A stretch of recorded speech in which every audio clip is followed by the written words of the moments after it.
endorphins. And then to gain perspective, we have to keep perspective. Otherwise, it can feel like everything is terrible. On to this now. Higher Health has today released instruments that will help strengthen the fight against gender-based violence at tertiary institutions. The centre aims to encourage management, unions and student leaders to take personal accountability through a policy framework. Higher Education and Training Minister Nzimande launched that framework last year. This comes, of course, as the country is still reeling in the shock over the murder of University of Fort Hare student Nzimande just last week. For more now, I'm joined virtually by Higher Health CEO, Dr. Ramnik Aluwalia.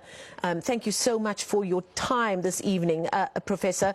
As I've just said, you know, the names Nzimande, Uyenene Mkhwetana, which was just 2 years ago, another anniversary just last week as well, and the names just keep coming. Those are the two that made it into the news, but we know that there's so many of these kinds of cases that unfortunately take place either on or near a higher learning campus. These tools that you've released today couldn't have come soon enough.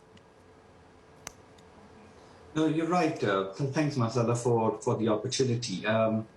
I think the brutal reminder of Nosikello's death just keeps reminding of how brutal this, we call it a pandemic. It's an epidemic and it's a pandemic because it's global and it's enrooted in South African communities. And we being a microcosm and with young people, it just goes to another level in our institutions of higher learning. And you're absolutely right. The president has launched a national strategic plan. The minister launched a policy framework last year in July. But I think as much as we can write these beautiful policies, but what we need now is practical implementation, processing or structure or infrastructure or systems and controls that we need to now establish in our institutions. At every campus, whether it's an urban campus of a university or a rural TVET campus, deep down, say in Bizana or Ulundi. So we have infrastructure at every level. And I think what we have released today is practical implementation guidelines and protocols. Now, the policy has already been mandatory for now every institution to put infrastructure, investments into structures to build instruments and policies and procedures in every institution against gender-based violence. And now this comes, I know we'll always be late because we have lost so many lives, but we need to now prevent and protect many more lives. So these instruments come in that regard. Now we're talking about frameworks, we're talking about policies, we're talking about instruments. If there's a 20-year-old first or second year female student watching us right now, she doesn't feel safe on her campus. Tell us what these instruments that you've released today will change in terms of her safety on a tertiary institution campus from today onwards. So, the most important thing for any young student or parents or guardians listening to this is, so the three instruments that we have launched is, one is any misconduct on sexual and gender-based violence that happens on a PSET institution, we've released procedural guidelines.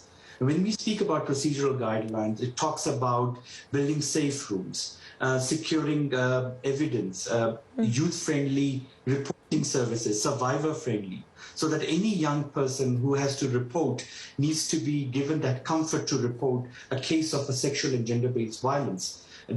Establishment of disciplinary tribunals, every campus tribunal, then multi-sectoral tribunals with gender parity, civil society, and non-biased approach of taking decisions, working very closely with judicial and police, but first establishing a safe room, providing rape kits, providing as far as possible PEP, and every instrument that needs to go when a young woman reports a sexual violence or a case of sexual assault happens on our institutions.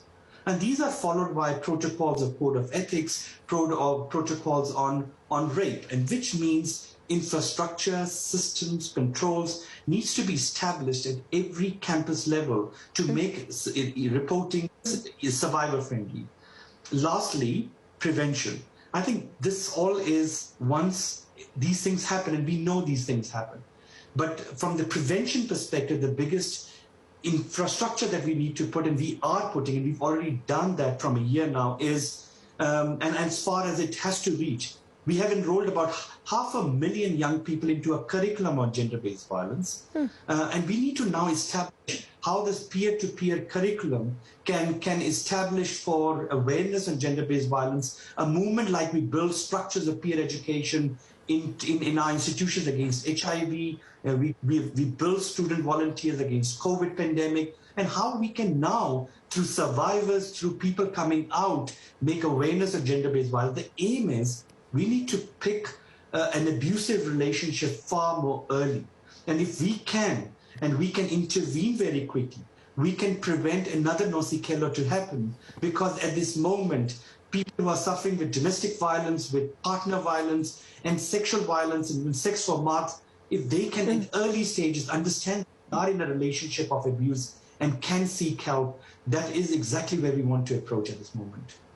Now, just last weekend, I spoke to the organizer of the vigil, and we were seeing pictures of that vigil last week at the University of Fort Hare for Nosikelo, and she said that their approaches to management of the university in the months and years before Nosikelo's tragic and horrific death had fallen on deaf ears.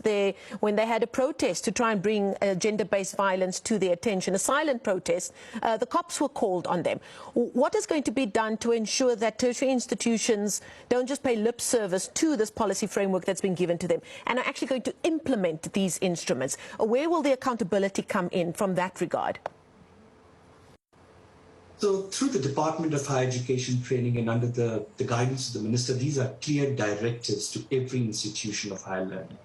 And they have to abide by it, because this is what we are now going to be doing, specifically in two big pandemics. One is mental health and gender-based violence, is predominantly putting them under the key KPA mandates of accountability by each institution.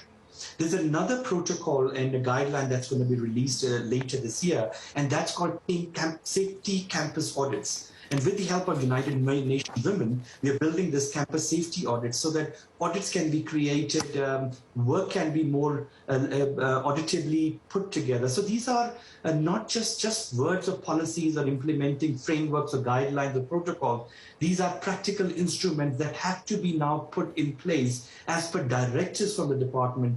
And these are accountability mechanisms and mainstreaming these two pandemics, which have high effect on our graduate competencies, our graduate capabilities, our skills development program. Is not just about one life that's lost. There are many more graduates who are suffering, who are not graduating to the competent level we need. This is our economy. These are the hopes of parents and mothers and guardians we need to look after in our community and establishment. So that's the transformation we're looking into. And an absolutely needed transformation indeed. Thank you so much. Higher Health CEO Dr. Ramnik Aluwalia, we wish you everything the best for your work ahead. Still to come here on Newsnight, a group of PR and communications